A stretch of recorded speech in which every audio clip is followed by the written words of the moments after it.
Alors, salut tout le monde. Je me présente juste vite fait, juste dire mon nom. Je m'appelle JB Audras. Et merci, j'en ai déjà une. En fait, je ne l'ai pas terminé. Et du coup, dans tous les trucs de contribution que je fais, il y en a... J'ai même pas mis en plein écran. Oh, on s'en fout, ça va pas durer longtemps les slides. Allez. Le seul truc qui nous intéresse ici, parce que tout le reste, voilà, c'est mes petites histoires, c'est le thème review team. C'est-à-dire que du coup, l'année dernière, en fait, en septembre, je me suis intéressé à comment étaient validés les thèmes qu'on peut télécharger sur le dépôt WordPress.org gratuitement. Et je me suis dit, mais comment ça marche ce truc? Et est-ce que ça marche, par exemple, comme pour les extensions, où on a Michael Epstein qui va nous checker notre extension et qui va dire non, ou ok, voilà. Et ben non, en fait, ça marche pas pareil. C'est un peu différent et du coup, j'ai trouvé ça intéressant et du coup, j'en ai refait et j'en ai fait plusieurs. Et je suis tombé sur des choses plutôt cool et à mon avis, qu'on doit avoir en tête, même si on ne souhaite pas déposer un thème en fait sur le repo, on apprend plein de choses qui peuvent nous servir quand on crée des thèmes. Et c'est ça que j'ai trouvé super cool. Des bonnes pratiques notamment. Alors, comment c'est géré? Donc, je l'ai déjà dit, c'est pas comme les extensions. Après soumission, en fait, vous allez avoir un ticket sur un outil de ticket qui va être créé automatiquement avec votre fichier, votre zip, etc., machin, ou là où on peut télécharger votre thème, etc., qui l'a fait, l'auteur, la description que vous avez mis. Et puis ce ticket, du coup, il va rester dans l'attente que quelqu'un, du coup, un reviewer, veuille bien le récupérer. Cette attente, elle va durer environ 2 mois. Pourquoi? Parce qu'il y a énormément de thèmes qui sont chargés et que les vérifications, c'est pas comme les extensions, c'est pas un petit check par une personne de confiance dans la communauté, c'est tout un programme, en fait. Et c'est ce programme-là qu'on va voir aujourd'hui. Donc du coup, 2 mois d'attente, ensuite 1 mois de validation, si tout, on va dire en moyenne.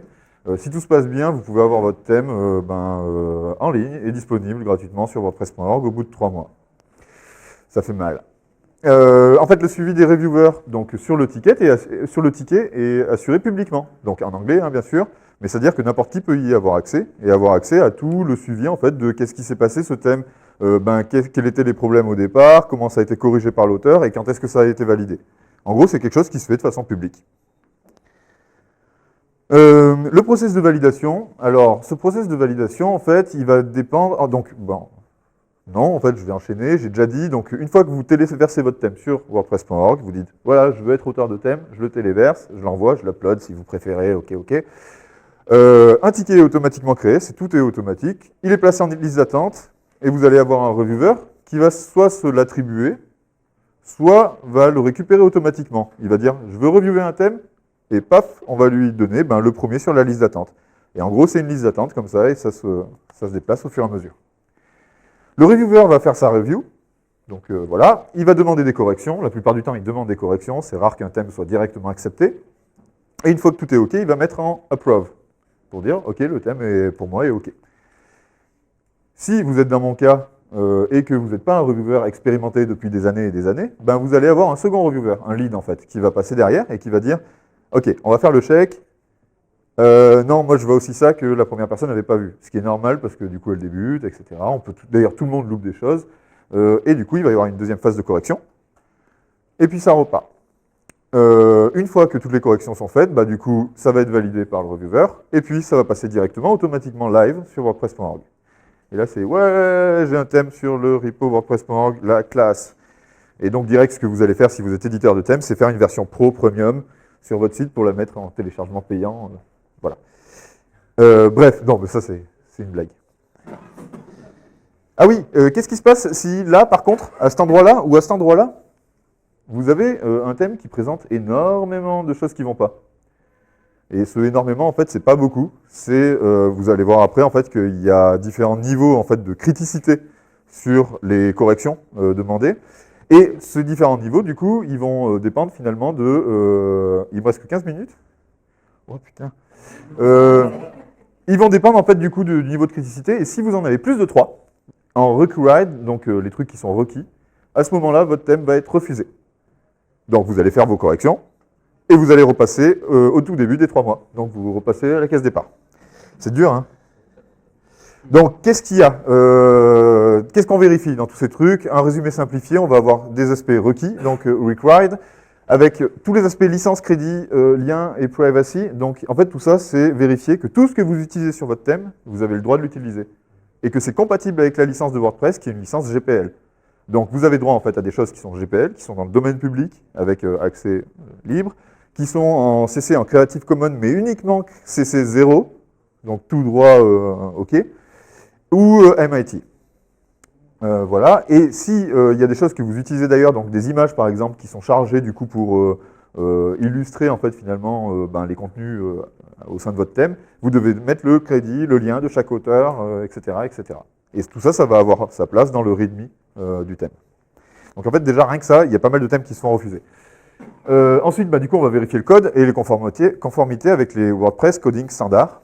Et ça, on va en parler un petit peu tout à l'heure, parce que vous allez voir, on va faire un petit truc sympa. On va vérifier la sécurité. Chaque chaîne entrée en back-office, donc chaque chaîne de caractères, chaque caractère entré en back-office par l'utilisateur, par exemple, dans un widget, etc., doit être échappé. C'est-à-dire qu'on doit vérifier que le contenu ne contient pas des scripts malveillants, etc., etc. Ensuite, on va vérifier du coup le l'I18N, donc c'est l'internationalisation, c'est-à-dire que le thème est bien prévu pour pouvoir être traduit dans toutes les langues. On va vérifier son accessibilité, et puis on va faire des tests unitaires de contenu. Et ces tests unitaires de contenu, en fait, ils sont fournis par la communauté. On va les tester tout à l'heure si j'arrive à speeder un petit peu. Ensuite, on va avoir des aspects qui sont recommandés, donc qui ne sont pas, du coup, obligatoires, enfin, c'est-à-dire qu'ils ne sont pas critiques, c'est-à-dire qu'au bout de 3 checks, finalement, faux, du coup, on ne va pas se faire refuser du repo, mais qui sont quand même, qui aident beaucoup à faciliter la fluidité de validation de votre thème. Et du coup, on va voir aussi, on va retrouver du code du WordPress Coding Standard. On va retrouver tout ce qui concerne les scripts et les styles. Au niveau des styles et des scripts, en fait, vous pouvez avoir des versions minifiées de vos scripts et de vos styles. Par contre, il faut fournir aussi la version non minifiée, toujours. Ça permet en fait tout simplement de checker qu'il n'y a pas de code malveillant à l'intérieur. Ensuite, on va avoir un troisième point qui s'appelle les reviewer notes. C'est les notes du reviewer. En gros, c'est les choses, si tu pouvais faire ça, ça me ferait beaucoup plaisir. On a le droit de dire ça en tant que reviewer. Et en fait, c'est important pourquoi? Parce que c'est là et c'est le seul endroit où un reviewer peut faire des remarques sur le design. Le design, il appartient à son auteur, à l'auteur du thème. C'est lui qui décide, même si c'est moche, on n'a pas le droit de le dire en fait. On peut, dans une reviewer note, dire « c'est un design qui me paraît un peu daté ». Voilà, on a le droit de dire ça, c'est tout. Mais c'est une reviewer note, si le mec s'en fout, il s'en fout. Mec ou la nana. On peut aussi demander de la documentation, dire ça serait bien, par exemple, de documenter telle ou telle fonction, etc. Sauf que du coup, il a le droit de dire non, en fait, je m'en fous. Voilà. J'avance un petit peu, on va utiliser plusieurs outils. Le premier outil, c'est le Unit Test Data Content. C'est des contenus en fait qui sont fournis par la communauté que vous installez avec l'importateur en fait sur votre installation WordPress de test et qui vont contenir tous les cas critiques. Voilà, un contenu qui se termine par une image en float left par exemple, vérifiez que ce qu'il y a après se casse pas la gueule à l'intérieur du truc. Voilà, enfin, vous voyez, c'est tout ce genre de petits trucs en fait de cas critiques qui arrivent que de temps en temps ou par exemple un post publié sans contenu ou un post publié sans titre. Est-ce que le thème, par exemple, n'est pas cassé dans ces cas-là? On va utiliser, bien sûr, la constante WP debug qui se trouve dans votre fichier wp-config.php. On va la passer à true pour avoir, du coup, toutes les erreurs sur des fonctions PHP qui ne fonctionnent pas, etc., etc. On va utiliser deux extensions qui sont super importantes, c'est ThemeCheck et ThemeSniffer. Vous pouvez vérifier, parce que ça, ces extensions, je vous recommande de les utiliser sur votre propre travail à vous, c'est hyper intéressant. On va utiliser Monster Widget Plugin, qui est du coup une extension qui permet en fait sur une zone de widget, votre sidebar par exemple, de mettre tous les widgets de WordPress d'un coup. Comme ça, c'est pratique. On peut tous les tester leur affichage, vérifier que le thème du coup affiche bien tous les widgets, même ceux qui ne sont jamais utilisés et auxquels on ne pense pas, etc., etc. On va utiliser du coup l'extension WordPress Beta Tester.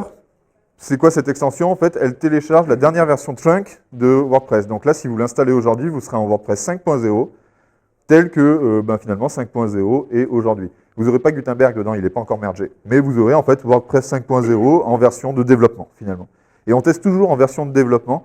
Pourquoi? Parce que du coup, il nous faut tester finalement en regard de ce qui est l'actualité vraiment du développement du CMS. Et on va utiliser une extension que tout le monde connaît ici, j'imagine, Regenerate Thumbnail. Pourquoi? Parce qu'on va installer le thème, et du coup, on va avoir tout un tas d'images qui ont été insérées avec Unit Test Data, donc les images de test. Ces images, il faut finalement les recadrer, les redimensionner, pour que ça corresponde à ce que l'auteur du thème, du coup, utilise dans son thème. Bref, ça, c'est la petite trousse à outils. Comment on devient reviewer? Et finalement, c'est là qu'est la partie la plus intéressante, je pense, mais j'avais prévu que j'avais plus de temps. Tant pis. Il suffit d'aller là, en fait, à cette URL ici, sur wordpress.org. Vous avez en fait un petit truc avec un petit truc, une petite alerte qui vous dit attention, tu es peut-être en train de faire une connerie, fais gaffe. Et un petit bouton Request a theme to review. Moi, toi, tout le monde en fait peut cliquer sur ce bouton. Là aujourd'hui, maintenant, il suffit d'avoir un compte wordpress.org. Et qu'est-ce qui va se passer quand vous allez cliquer sur ce bouton? Vous aurez un petit truc qui va faire un random sur les derniers thèmes de la file d'attente. Et hop, ben voilà ton thème. Démerde-toi, review-le, et puis vas-y, ben, fais ton travail. Et automatiquement, vous aurez en fait un reviewer lead qui vous sera assigné et qui vérifiera que vous ne faites pas de n'importe quoi. D'accord? Donc c'est très simple. Du coup, maintenant, en fait, il nous reste 10 minutes. Qu'est-ce qu'on fait? On clique sur le bouton ou pas? Ben, en fait, je peux pas. Ouais, parce que du coup, je me suis dit, on est quand même un peu des oufs. Non, c'est les 10 ans du WordCamp Paris. Donc on va faire un truc live qu'on ne maîtrise pas du tout. Pourquoi? Parce je vais cliquer sur le bouton. Je vais demander un thème à reviewer. J'ai prévenu les gens que j'allais faire ça. Il faut savoir que des fois, et ça arrive, hein, sur WordPress, on peut avoir des thèmes un peu olé olé aussi. Donc préparez-vous, cachez les enfants. C'est véridique. Hein. Ok, donc on va aller dans thème. Request thème. On clique sur le bouton.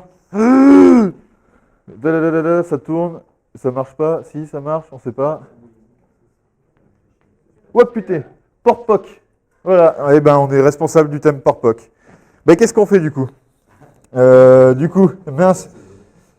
Ça va, ça n'a pas l'air olé olé. Donc, enfin, bon, ça a l'air simple, ça a l'air gentil, ça a l'air cool. Alors, en fait, on arrive sur un ticket. Et là, on voit que du coup, le thème, il y a déjà eu plusieurs tickets. Il y en a déjà eu un avant, qui a été closed, fermé. Pourquoi? Donc la résolution, not approved. Pourquoi? Ben, en fait, il avait plus de 3 erreurs. Et donc, allez, tu recommences, tu refais la queue pendant 3 mois. Et donc là, bah, du coup, le deuxième ticket, c'est celui-là. Et Audras JB, du coup, est en train de le reviewer. Donc là, on peut voir, et c'est toujours intéressant, pourquoi il a été fermé. Il ne me reste plus que 5 minutes, hein, donc là, on ne va pas avoir énormément de temps. Voilà. Du coup, qu'est-ce qu'on fait?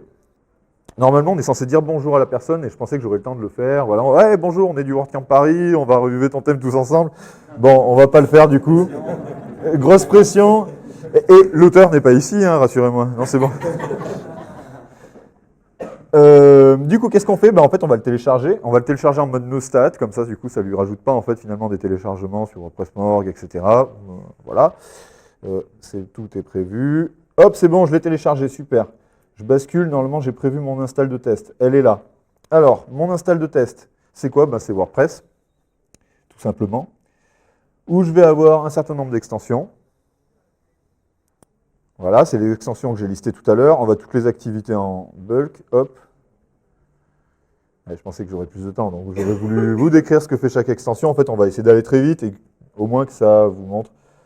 Update. Bon, on passe l'update, hein, tant pis. Qu'est-ce qu'on va faire? On va importer du coup le contenu, on a dit. Le contenu de test, donc Unit Test Data. C'est disponible sur WordPress.org, sur la page des reviewers, là où j'ai fait Request Review. Donc, qu'est-ce qu'on fait? On va dans Tools. On va dans Import, quelque chose que vous avez l'habitude de faire. Hein. Là, je suis en version anglaise hein, de WordPress. Je vais aller dans mon ordi bazar, essayer de retrouver mon fichier. Voilà, c'est un petit fichier XML hein, qui est disponible au téléchargement.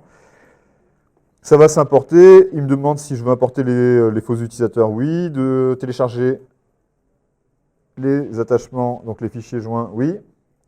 Pendant que ça s'importe, je vais récupérer mon thème en format zippé, donc. Je vais aller sur ma petite install WordCamp Paris, dans WP Content, dans thème, hop, je me cale ici. Alors, on a même le petit bruit, hop, port-poc. On a notre thème port-poc qui est ici. Donc là, j'ai mon importateur qui tourne. Je suis un petit peu obligé d'attendre qu'il ait terminé. Quoique non, en fait, je peux m'en foutre et ouvrir un nouvel onglet. Hop. Donc je vais dans Apparence, je vois mon port-poc, je vais l'activer. Déjà, on n'a pas de notice PHP ou de choses comme ça, c'est déjà pas mal.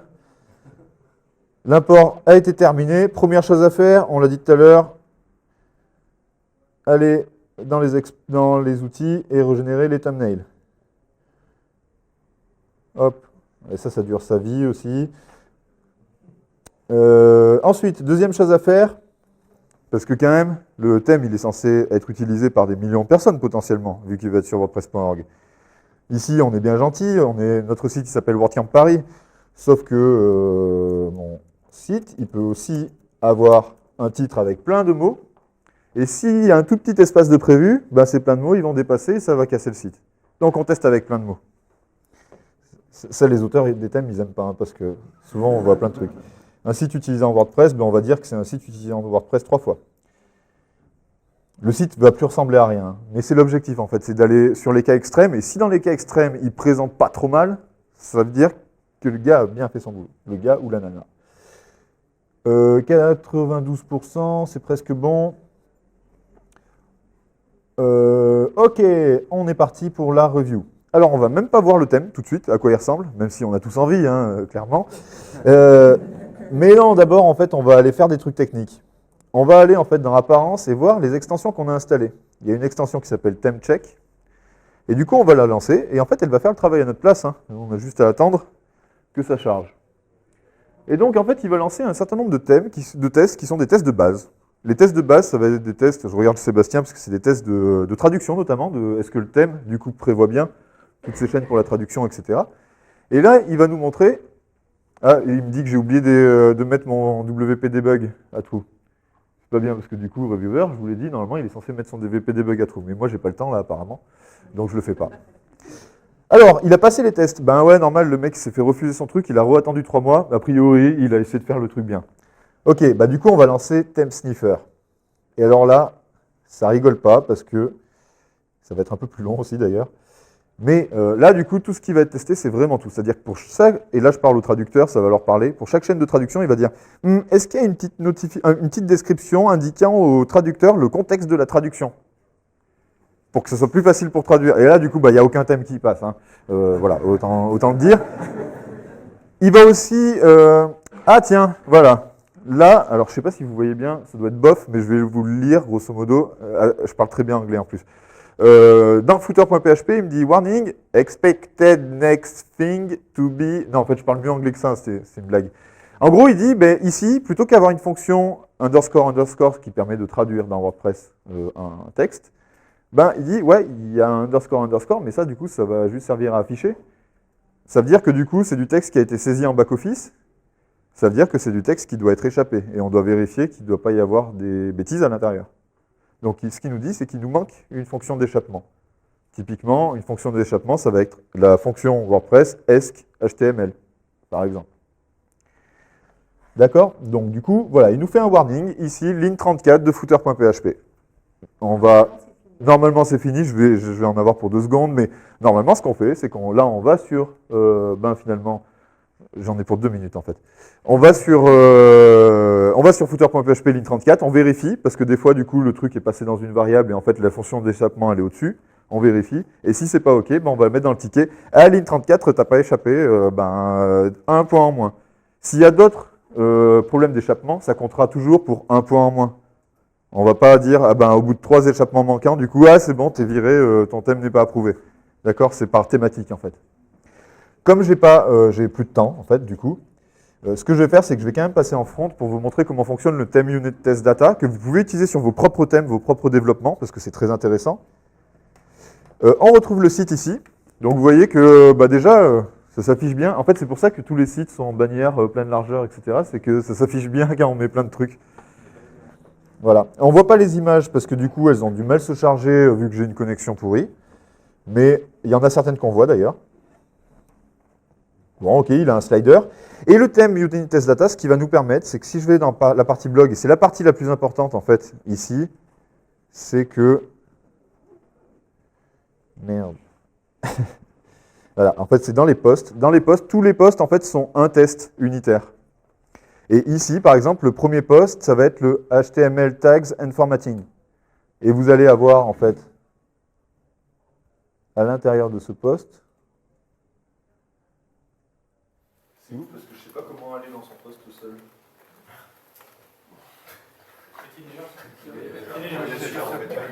Le thème est buggé parce que normalement en fait, on est censé avoir une grande page avec tous les titres, H1, H2, H3, avec les tableaux, avec en fait finalement tout ce qu'on veut faire comme balisage.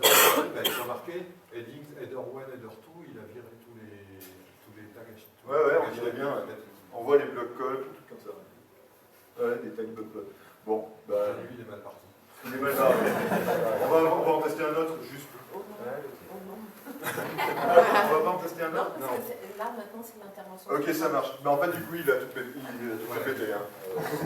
Bon, ben, j'espère que malgré le.